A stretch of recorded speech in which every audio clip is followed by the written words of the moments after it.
आप लोगों ने ध्यान दिया होगा कि कुछ दिन पहले पुतिन जी ने अनाउंसमेंट किया कि अब उनके पास एक न्यूक्लियर पावर्ड क्रूज मिसाइल है। तो ये काम कैसे करता है? तो समझना बहुत ज़रूरी है कि न्यूक्लियर वॉरहेड्स बच्चों खेलने की चीज़ें बहुत पहले से बना रहे हैं। न्यूक्लियर रिएक्टर जो इतना छोटा हो, वो भी बहुत पहले से बना रहे हैं। तो रहा बात यूज़ क्यों नहीं करते? बात है कि न्यूक्लियर रिएक्टर छोटा बनाना बच्चों खेलने की चीज़ है, लेकिन उसे शील्ड करना इम्पॉसिबल है क्योंकि आप पढ़े होंगे क्लास 10 में कि रिएक्टर से 4 चीज़ निकलता है, alpha, beta, gamma and neutron.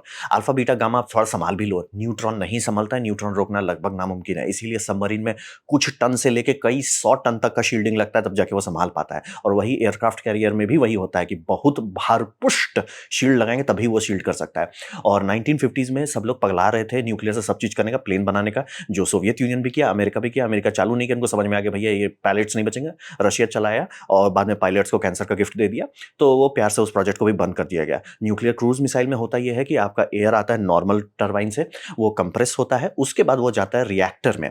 Reactor में वो गर्मी खाता है, तो ये आराम से वो आपका 300 डिग्री सेल्सियस से गर्म होकर 700 डिग्री सेल्सियस तक जा सकते हैं, उससे भी ज़्यादा जा सकता है। और फिर वो एग्जॉस्ट में जाता है, फिर वो टरबाइन चलाता है, जो कंप्रेसर आप चलाते रहता है और वो चलता रहता है। और इसे आप सॉलिड बूस्टर से किक करते हैं। ये वेपन बहुत पहले से बहुत लोग ट्राई कर रहे हैं और बाद में प्यार से छोड़ दिया गया, क्योंकि आज के टाइम में सैटेलाइट्स होती है और सैटेलाइट बहुत आराम से एक एक्टिव न्यूक्लियर रिएक्टर पढ़ देगा, खासतौर पर जिसमें बहुत बड़ी शील्डिंग नहीं है, दूर से पकड़ाएगा, बहुत आराम से दिखेगा और कोई भी क्लाउड अलाउड उसे नहीं रोक सकता है। हाइपरसोनिक ज़्यादा मुश्किल है देखना इसके कंपेयर में। और रहा बात, बहुत सारे और भी डिटेक्टर्स होते हैं जो आपका रेडियो एक्टिव फॉल आउट्स के लिए स्पेसिफिकली बने हैं, वो दूर से बता देंगे कि आप क्या नौटंकी कर रहे हैं। दूसरी बात, जब भी इसको इंटरसेप्ट किया जाएगा, ये एक डर्टी बॉम्ब की तरह बूम करेगा। हाँ, उतना पावरफुल नहीं होगा, लेकिन बहुत गंदा होगा, बहुत ज़्यादा रेडियो एक्टिव वेस्ट करेगा, यानी कि इसे किसी भी हालत में कन्वेंशनल वेपन के तौर पर नहीं इस्तेमाल किया जा सकता है। इसीलिए इस प्रोजेक्ट को बहुत सारे देश कैन कर दिए, चाइना इंक्लूडेड।